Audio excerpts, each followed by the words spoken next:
आदरणीय सम्माननीय बहुश्रुत परिषद के संयोजक मुनि श्री महेंद्र कुमार जी स्वामी के चरणों में मेरा वंदन। और इस पर्युषण पर्वाधिराज के तृतीय दिवस में धर्मोपासना में रत धर्मानुरागी भाइयों और बहनों, तेरापन धर्म संघ के साथ एक चीज हमेशा से जुड़ी रही है और वो है संघर्ष। हम ये कह सकते हैं कि तेरापंथ की नियति ही संघर्ष है। तेरापन की कुंडली में ही संघर्ष है। तेरापन का प्रारंभ संघर्ष के साथ हुआ, उसका विकास भी संघर्ष के साथ हुआ, उसका फैलाव भी संघर्ष के साथ हुआ, उसकी प्रसिद्धि भी संघर्ष के साथ हुई। हर चीज के साथ संघर्ष मानो एक में एक साथ में सदा ही जुड़ा रहा है। हम आचार्य भिक्षु की ऐसी कितनी घटनाएं सुनते हैं कि आचार्य भिक्षु को अपने जीवन में कितना संघर्ष झेलना पड़ा।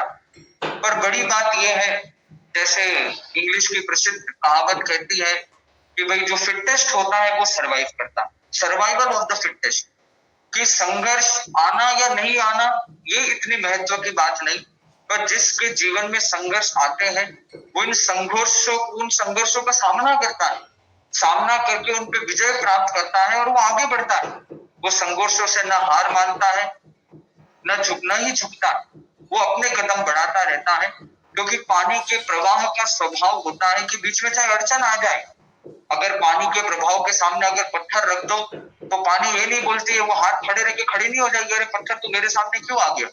पानी अपना रास्ता निकाल लेती है और वो बाजू में से निकल के वो आगे बढ़ जाती है, उससे रुकने की अपेक्षा नहीं होती। तो तेरापन में संघर्ष भी रहे और उन संघर्षों का फायदा भी तेरापन धर्म संघ को लगातार मिलता रहा।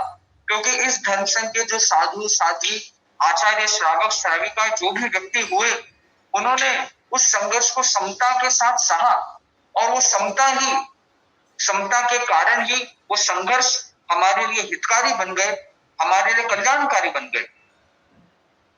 ऐसे ही संघर्ष का एक प्रसंग हम सुन रहे थे श्रीमद दालगणी का, जब एक आचार्य पर मानो आरोप सा लगता है कि आचार्य ने सही प्रायश्चित नहीं दिया। उन्हें चांदमल जी को 1 महीने की रोटी पानी का दंड, शीतकाल के मौसम में, सर्दी के मौसम में जो उन्हें कठोर दंड मिला कि वो रोटी और पानी के सिवाय कुछ नहीं खा सकते, वो भी 1 महीने तक। ये दंड साधु संतों के गले बिल्कुल भी जरा ना उतरा। अब ये इतने कठोर दंड के चर्चा चलते चलते दालगिनी के कानों भी खबर पहुंच गई और दालगिनी ने, कल हमने सुना कि उन्होंने निर्णय लिया कि दालगिनी की अदालत होगी जहां पर मुनि चांदमल जी को मौका मिलेगा कि वो अपने पक्ष को प्रस्तुत करने के लिए संतों में वकील करने के वकालत के लिए वकील खड़ा कर सकते हैं, वो संतों को तैयार कर सकते हैं। और सबसे बड़ी बात दालगणी की इतनी मेहरबानी रही कि उन्होंने उस प्रोसीजर में उन्हें जो सुविधा लगी, चाहे उन्हें गाठाव देने पड़े, दालगणी ने उसकी भी स्वीकृति दी। जब हमारे धर्म संघ के जो ग्रंथागार भंडार है, पुस्तकों पन्नों का जो भंडार है, जब उसमें से कोई किसी पुस्तक ग्रंथ की आवश्यकता पड़ी, दालगणी ने उसकी भी आज्ञा दी। दालगणी ने मुनि चांदमल जी को हर संभव अपने तरफ से सारी सुविधा दी ताकि वो अपने पक्ष में बोलने वाले वकील जो 3 संत खड़े हुए थे, मुनि श्री जयचंद जी स्वामी, मुनि श्री छबील जी स्वामी और मुनि फौजमल जी स्वामी, इन तीनों संतों को हर प्रकार से सुविधा दी गई। और 3 संतों ने काफी मेहनत करके आगमिक प्रमाण भी इकट्ठा कर गए और आखिरकार वो समय आ गया, शाम को प्रतिगमन संपन्न हो जाता है। दालगिनी ने श्रावकों को भी छोड़ दी थी, तो उस ऐतिहासिक प्रसंग की साक्षी कई सारे लगभग 50-60 श्रावक भी उस प्रसंग की साक्षी बनते हैं और दालगिनी की अदालत जुड़ती है। साधु संत इकट्ठा होते हैं, श्रावक इकट्ठा होते हैं और दालगिनी उस सत्र का प्रारंभ करते हैं। और दालगिनी फरमाते हैं कि कोई मुझ पे आरोप लगा और आरोप यह है कि मैंने मुनि चांदमल जी को जरूरत से ज्यादा प्रायश्चित दिया, तो भाई अब मुनि चांदमल जी के जो वकील है वो ये सिद्ध करना चाहेंगे कि मेरा दिया गया प्रायश्चित सही नहीं है या गलत है। तो सबसे पहले जो 3 संत थे जो मुनि चांदमल जी के वकील थे, उनको वकालत करने के लिए सबसे पहले मौका दिया जाता है। एक एक करके संत खड़े होते हैं मुनि जयचंद जी से शुरुआत होती है। और ये जो तीनों ही वकील संत थे, ये अपने आप में बड़े विद्वान, कहा जा सकता है कि इनका ज्ञान एकदम कैसे सर्वोपरि, धर्म संघ में सर्वमान्य, जच्चे जाने माने प्रसिद्ध विद्वान, आगमों ने जिनको घुट घुट के जिन्होंने आगम के रहस्य को पिया है। और सबसे बड़ी बात, आगम का जानकार तो कोई गृहस्थ भी हो सकता है, पर ये तीन संत केवल आगम के जानकार नहीं, जो ये कारण के संत थे, तो संत तो आगम को खाली जानने वाले नहीं, आगम को जीने वाले होते। तो ऐसे संतों पूरी तैयारी के साथ वो अपना बोलना, अपने पक्ष रखना प्रारंभ करते हैं और वो आगमिक प्रमाण रखते हैं। हम जिस घटना को सुन रहे हैं, ये घटना आज से लगभग 110-115 साल पुरानी घटना है। आप कल्पना कीजिए कि उस समय में, आज से 100 वर्ष से भी अधिक पुराने समय में, तभी किताबें तो होती नहीं थी। किताबें न होने पर भी जो आगम की प्रतियां होती, तभी हस्तलिखित पन्ने, हाथ से लिखे हुए पन्नों को काम में लिया जाता, जो इतने जल्दी से उपलब्ध नहीं होते, इतना मुश्किल होता। उसके बावजूद भी इतना ज्ञानार्जन करना, आगमों के रहस्यों का अवगाहन करना कोई सरल काम बिल्कुल भी नहीं। जब मुनि श्री महेंद्र कुमार जी स्वामी के साथ मेरा एक प्रसंग है कि जब महाराज को पता चला कि आजकल के समय में तो टीवी पर इतने ऐसे ज्ञानवर्धक चैनल्स होते हैं, जैसे डिस्कवरी है, एनिमल प्लैनेट है, कि बच्चे बूढ़े सबके लिए सीखने के लिए कितने सरल माध्यम है, इंटरनेट है, यूट्यूब है। तो मुनि श्री ने एक दिन फरमाया कि भाई, हम जब बच्चे थे, अगर हमारे समय में इतनी सुविधा होती तो हम कहां से कहां पहुंच जाते। तो मैंने मुनि श्री के चरणों में निवेदन किया, महाराज आपके समय ये चीजें नहीं थी, इसलिए आप यहाँ तक पहुंच गए। आज तो सुविधा बढ़ गई, तो उल्टा मुझे तो लगता है और कठिन है कि आप जिस स्तर तक पहुंच सके, हम वहां तक पहुंच जाए तो बहुत बड़ी बात। तो भले सुविधा बड़ी है, पर इससे कोई फर्क नहीं पड़ता कि सुविधा कम है या ज्यादा है। जो व्यक्ति ज्ञानार्जन करना चाहता है, वो अपनी सुविधा अपने आप बना देता है। तो प्राचीन समय में इतनी सुविधा कम होने के कारण, पुस्तकों की अनुपलब्धि के कारण के बावजूद भी संत जो होते, वो कैसे भी करके प्रतियां मिलकर, पहले जो प्रतियां होती, जो पुराने भंडागार होते, चाहे वो किसी संप्रदाय के हो, उन्हें समझाकर बुझाकर वो अस्थायी रूप से टेम्परेरी उनसे मांग कर प्रतियां लाते, उनका अध्ययन करते, आज्ञा मिलने पर उसकी कॉपियां सेम टू सेम से नोट करते, ऐसे पन्ने तैयार करके फिर उसको काम में लिया जाता। तो ये सरल काम नहीं होता। इसके बावजूद वो तीनों संतों ने अपने तरफ से पूरी तैयारी की और उन्होंने डालगिनी के सामने कुछ आगम प्रमाण प्रस्तुत किए।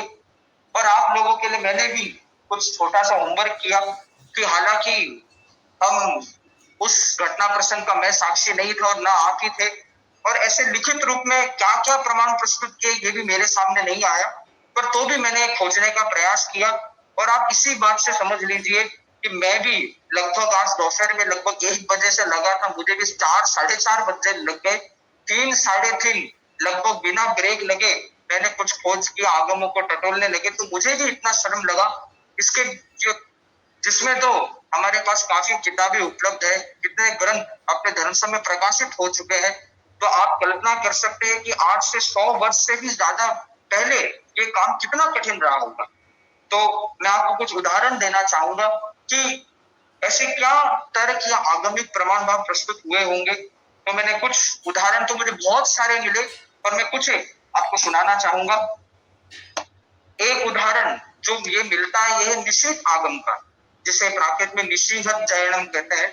उस आगम के 10वें उद्देश्य का 15वां सूत्र है, जो है कि जे भिक्षु उद्घात्यम अणुघात्यम वदति वदंतम वा सातिज्यति। इस सूत्र में कहा गया कि भाई, जो भिक्षु लघु प्रायश्चित, अतः हम सरल शब्दों में अगर समझे कि छोटे प्रायश्चित वाले को अगर बड़ा प्रायश्चित दे देता है, तो वो चातुर्मासिक प्रायश्चित का वो भागी बनता है, उससे बड़ा दंड आता है। वही इसी निश्चित आगम के भद्रबाहु स्वामी जो रचित भाष्य निरुक्ति है, उसमें भी कहा गया कि थोवम जय आवन्नो अतिरेगम देति तस्य तम होती। ये इस निश्चित निरुक्ति का 2981वां सूत्र है, जिसमें कहा गया कि जिस भिक्षु को कम प्रायश्चित प्राप्त होना है, आचार्य यदि उसे ज्यादा प्रायश्चित दे दे, तो जितना प्रायश्चित ज्यादा दिया है उतना आचार्य को प्रायश्चित आएगा। तो ऐसे संतों ने, ऐसी मुझे संभावना लगती है, उन्होंने इसी प्रकार के ऐसे अनेकों प्रमाण मुझे भी बहुत सारे मिले। तो ये सारे प्रमाण एक एक करके संतों ने, मुनिश्री जयचंद जी स्वामी ने, उसके बाद में मुनिश्री छबील जी स्वामी ने, वो डालगनी के चरणों में, उनके सन्निधि में, संतों के सामने ऐसे संभवतः प्रमाण प्रस्तुत किए होंगे। और ये प्रमाण आपने जैसे सुना, सुनने में कितने स्पष्ट लगते हैं। साफ लिखा है कि अगर किसी चीज के लिए इतना बड़ा प्रायश्चित दे दे तो भाई ये तो गलत बात है। तो इसका मतलब तो डालगनी अधिकारी हुए प्रायश्चित उल्टा उनको आना चाहिए कि उन्होंने इतना ज्यादा प्रायश्चित दे दिया। तो एक बार ये दो संतों ने, मुनिश्री छबील जी स्वामी और जयचंद जी स्वामी, इन दो संतों ने अपने पक्ष रखा। फिर तीसरे नंबर पर मुनि फौजमल जी स्वामी, जो कहा जा सकता है कि जहां पर शास्त्रार्थ की बात है, आगम तर्क वितर्क की बात है, तो उस समय के सबसे जाने माने मजबूत ज्ञानी विद्वान संत वो थे मुनि फौजी लाल। उन्हें नाम उनका फौजमल जी स्वामी, जब सब उनको फौजी लाल कहते तो थे एकदम फौज के सदस्य जैसे, हट्टे कट्टे लंबे तेज तरार और ओजस्वी वाणी। कहा जाता है कि ऐसे संत थे कि जब वो प्रवचन देते, उनके प्रवचन का इतना आकर्षण होता कि 10-10 गांव दूर से लोग उनके प्रवचन सुनने के लिए आए उस जमाने में। और उनकी इतनी ओजस्वी वाणी कि 10-10 मकान दूर तक भी उनकी आवाज सुनाई देती। तो ऐसे विद्वान और आगम के जानकार संत वो खड़े हुए। तो मुनि फौजमल जी स्वामी का माना जाता था कि उनका ज्ञान इतना प्रखर है कि ऐसा तेरापन धर्म संघ में दूसरा कोई साधु ही नहीं जो उनके तर्क को काट सके, उनके प्रमाण को काट सके। ऐसे माने जाने वाले साधु, उन्होंने भी अपने तरफ से आगमिक कई सारे तर्क और प्रमाण प्रस्तुत किए। इन तीन संतों को अपना मौका मिल गया। इसके बाद में जब कोई आरोप लगाता है तो आप जाते हैं कोर्ट में, कोई डिफेंडेंट भी होता है जो अब वापस अपना पक्ष होता है। आपने कई बार देखा होगा, आजकल तो सभी लोग कितने सारे मूवी आदि सीरियल के माध्यम से जानते हैं कि कोर्ट के अंदर वकालत कैसे चलती है। तो एक पक्ष हो गया, दूसरे पक्ष में डालगनी के पक्ष में दो संत थे। एक थे मुनि मगनलाल जी स्वामी, जो आगे जाकर आचार्य तुलसी ने जिन्हें पहला मंत्री मुनि बनाया, तो वो मंत्री मुनि मगनलाल जी स्वामी। और मुनि कालू जी, ये वही मुनि कालू जी है जो आगे जाके डालगनी के उत्तराधिकारी आचार्य कालूगणी बनेंगे। वो मुनि अवस्था, ये दो संत मुख्य रूप से ये डालगनी के डिफेंडेंट बनते। और वो जो तीन संत आगमिक प्रमाण प्रस्तुत करते हैं, इधर बोलने का काम मगनलाल जी स्वामी करते हैं और आचार्य कालूगणी जो उस समय मुनि अवस्था में थे, वो एक एक करके पन्ना खिसकाते रहते। उन्होंने भी अपने पन्ने इकट्ठे करके रखे थे, तो वो एक एक पन्ना वो आगे बढ़ाते हैं और मगनलाल जी स्वामी उसे सुनाते जाते। तो ऐसे करके उन्होंने अपना पक्ष रखा। फिर तर्क वितर्क चालू हुई, ये उनके प्रमाण को काटते हैं, ये इनके प्रमाण को काटते हैं। आप कल्पना कीजिए कि ये प्रसंग कुछ मिनट नहीं, आधा घंटा नहीं, लगभग कहा जाता है एक प्रहर। और उस समय शीतकाल का समय था, तो हम ये अनुमान लगा सकते हैं कि लगभग 3-3.5 घंटे तक ये चलता गया। सब दोनों पक्ष अपने प्रमाण प्रस्तुत करते रहे। और सबसे बड़ी बात तो ये डालगनी एकदम ज्ञाता दृष्टा भाव के साथ दोनों पक्ष को सुनते रहे। हालांकि मूल नायक तो वही थे, पर वो दोनों पक्ष को सुन रहे, उनकी चर्चा चल रही है। कहते हैं गुरु गुरु ही होता है। जब इतना लंबा समय निकल गया, कोई निष्कर्ष नहीं निकला, फिर और हालांकि ऐसी बात नहीं है कि दोनों पक्ष के प्रमाण खत्म हो गए, उनके पास तो और बोलने के लिए बहुत कुछ बचा था। पर समय जब इतना ज्यादा निकल गया, 3-3.5 घंटे तक चर्चा हो गई और निष्कर्ष कुछ भी नहीं निकला, तब डालगनी को बीच में हस्तक्षेप करना पड़ा। फिर डालगनी ने फरमाया, भाई देखो बस बहुत हो गया, सबने अपने बहुत प्रमाण दे दिए, भाई कोई मेरे से तो पूछे, वही मूल प्रकरण का मूल नायक तो मैं हूं, मेरे कारण सब हुआ, भाई मेरे से तो किसी ने पूछा ही नहीं, मेरे से तो कोई पूछ ले। तो तब डालगनी के फरमाते ही सभी एकदम शांत हो गए, सभी अपने स्थान पे बैठ गए। सभी के मन में, चाहे वो साधु हो या श्रावक हो, बड़ी उत्सुकता है कि डालगनी क्या फरमाते, क्या वो अपना अपराध स्वीकार कर लेंगे कि उन्होंने ज्यादा प्रायश्चित दिया। और अगर वो अपना अपराध स्वीकार कर लेते हैं या उनके द्वारा ये सिद्ध हो जाता है कि डालगनी की गलती थी, तो मुनि चांदमल जी की जगह डालगनी को ये प्रायश्चित आएगा कि वो 1 महीने तक खाली रोटी पानी पे रहना पड़ेगा। पर डालगनी आगे फरमाते हैं और कहते हैं भाई गुरु गुरु होता है। तो गुरु ने अपने गुरुत्व का परिचय दिया और डालगनी ने बिना कुछ फरमाए केवल संक्षेप में अपनी बात कही। और डालगनी ने फरमाया, भाई देखो, मुनि चांदमल जी के पक्ष के जो 3 वकील संत है, मुनि जयचंद जी, छबील जी और फौजमल जी, इन तीनों ने जो जो प्रमाण प्रस्तुत किए वो अपने आप में एकदम सही है, उसमें कोई दोष नहीं है। उनके प्रमाण बहुत सुंदर थे, काफी श्रम किया है, दिख रहा है, साफ दिख रहा है। और दूसरे पक्ष में जो डालगणी के डिफेंडेंट थे, मगनलाल जी स्वामी और आचार्य कालूगणी मुनि रूप में, उनको कहा भी तुम दोनों ने भी जो प्रमाण प्रस्तुत किए तो वो भी अपने आप में सही है।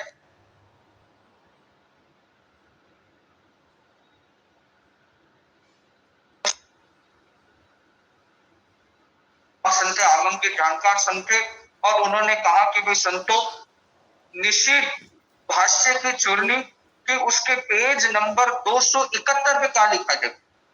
संतों के पास काफी सारे ग्रंथ थे। अब अचानक जो विद्वान संत थे वो तो एक क्षण में समझ गए कि भाई इधर बड़ी गड़बड़ हुई।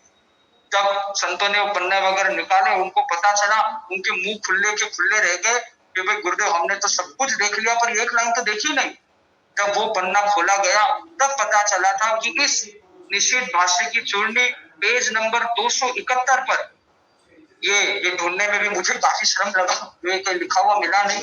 तो उसमें भी ये स्पष्ट रूप से लिखा गया है कि प्रायश्चित देने के दो प्रकार होते हैं। एक आसन्न प्रायश्चित होता है जो पहले से तय होता है कि इतनी गलती तो इतना दंड दे दो, ये भूल हुई तो ये दे दो।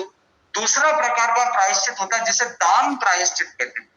दान प्रायश्चित में उसका मतलब उस चूर्णी के इस पेज पे स्पष्ट लिखा गया कि इस दान प्रायश्चित की विधि जो होती है वो कैसी होती है कि किस प्रकार से किसको कितना कब कैसे प्रायश्चित देना है, इस सारी चीज का वर्णन इन पन्नों में मिलता है। और इसमें ये बताया गया कि जब कोई साधु एक बार गलती कर दे, 2 बार गलती कर दे, 3 बार गलती कर दे, 4 बार कर दे और उसका जब सुधार न हो तो आचार्य उसकी विशुद्धि के लिए, उसके हित के लिए आचार्य उसे कड़ा से कड़ा प्रायश्चित दे सकते हैं। इसमें कोई गलत नहीं है। ये प्रमाण जैसे सामने आया और शायद ही सब संतों के हाथ जुड़ गए कि भाई ये इस पे तो हमारा ध्यान ही नहीं गया। और जो संत मुनि चांदमिल जी के वकील बन के खड़े थे वही संतों ने मुनि चांदमिल जी को बोला, चांदमिल जी आगे आओ, प्रायश्चित स्वीकार करो। अब उपाय बचा भी क्या था। और मुनि चांदमिल जी आगे, उन्हें स्वीकार करना ही पड़ा। और मुनि चांदमिल जी ने गुरुदेव डालगनी के सामने 1 महीने के रोटी पानी का प्रायश्चित स्वीकार किया। तो ऐसे डालगनी के केवल एक छोटे से संक्षेप इस आगम प्रमाण ने इस सारे बड़े प्रकरण का सब सुलझाव कर दिया, उसे समाप्त कर दिया। तो ये प्रकरण हमें कितनी बड़ी शिक्षा देता है कि गुरु गुरु होते हैं, गुरु महान होते हैं। गुरु के पास में ऐसी शक्ति होती है। गुरु चाहे कैसे सामान्य लगे, आगमों में तो कहा गया है कि भाई गुरु कैसे होते हैं, बोले नाग की तरह। बोले नाग चाहे कितना ही छोटा हो वो इतना जहरीला होता है कि 10 ले तो आदमी की मृत्यु तक हो सकती है। इसलिए गुरु को कभी कम नहीं आंकना चाहिए। गुरु गुरु होते हैं। गुरु अच्छी तरह जानते हैं कि उन्हें अपने शिष्य के लिए क्या करना है, अपने शिष्य के लिए क्या ध्यान देना है, उनके विकास के लिए क्या करना है। इसका बड़ा उदाहरण मैं एक केवल छोटे से प्रसंग से अपनी बात अंत करूंगा कि जब मेरी भी दीक्षा हुई थी तो हम बहुत छोटे थे। मेरी भी उम्र लगभग साढ़े 12 वर्ष की थी, तो बहुत छोटे। और मूल बात है कि हम बहुत पतले थे। तो मेरी जब दीक्षा, 4 छोटे संत थे, मुनि श्री विवेक कुमार जी स्वामी, ध्रुव कुमार जी स्वामी, रम्य कुमार जी स्वामी और मैं। हम 4 छोटे संत इतने पतले थे, एकदम लकड़ी की तरह थे कि मानो लग जाए तो फ्रैक्चर मानो हो जाए तो एक्सरे की भी जरूरत ना पड़े, इतने पतले हम संत थे। तो आचार्य श्री को, आचार्य महाश्रमण जी की बात है, हमें हमारे दीक्षा गुरु वो है। तो उन्हें जब ये ध्यान में आया कि हम इतने पतले हैं, कमजोर है, तो आचार्य श्री को इस चीज की भी चिंता होती, केवल ज्ञान की नहीं, हमारे शरीर की भी, कि भाई ऐसे पतले दुबले रहेंगे तो साधना कैसे चलेगी। तो हम संतों को आचार्य प्रवर ने याद किया और हमें निर्देश दिया। जैसे लोग जब नया साल आता है तो रेजोल्यूशन बनाते, लक्ष्य बनाते, साल में क्या करना है। तो आचार्य प्रवर ने हमें लक्ष्य दिया कि हमें 1 साल में 10 किलो वजन बढ़ाना। अब आप सोचो 1 साल में 10 किलो वजन कैसे बढ़ाए। अब आचार्य ये भी जानते हैं बच्चे तो बच्चे होते हैं, नखराले होते हैं, खाने पीने की हमारी बहुत शिकायतें होती। आचार्य प्रवर ने व्यवस्था कर दी, क्या खाना कैसे खाना, सतियों को भी ये निर्देश दे दिए गए। और आचार्य की ये कृपा का ही आप फल समझे कि हम 4 संतों में से 2 संत, एक मुनि विवेक कुमार जी स्वामी और मैं, हम 2 संतों के तो 6 महीने में 11.5 किलो वजन बढ़ी। अरे 6 महीने में, बाकी 6 महीने तो आगे की बात है। तो ये गुरु कृपा होती है। तो गुरु अच्छी तरह जानते हैं कि उन्हें शिष्य के लिए क्या करना है, कैसे करना है। तो एक शिष्य का तो काम होता है वो गुरु के निर्देश पे चलता रहे, वो उनकी इंगित और आकार की अनुपालना करते रहे, तो उसका कल्याण तो स्वतः ही होना है। तो हमने ये ऐतिहासिक प्रसंग को सुना। और आगे हम ऐसे ही प्रसंगों को यथासंभव आगे सुन सकेंगे। अब मेरा करबद्ध निवेदन मुनि श्री अभिजीत कुमार जी स्वामी कि वो अपने वाणी से सबको लाभान्वित कर सकेंगे। निवेदन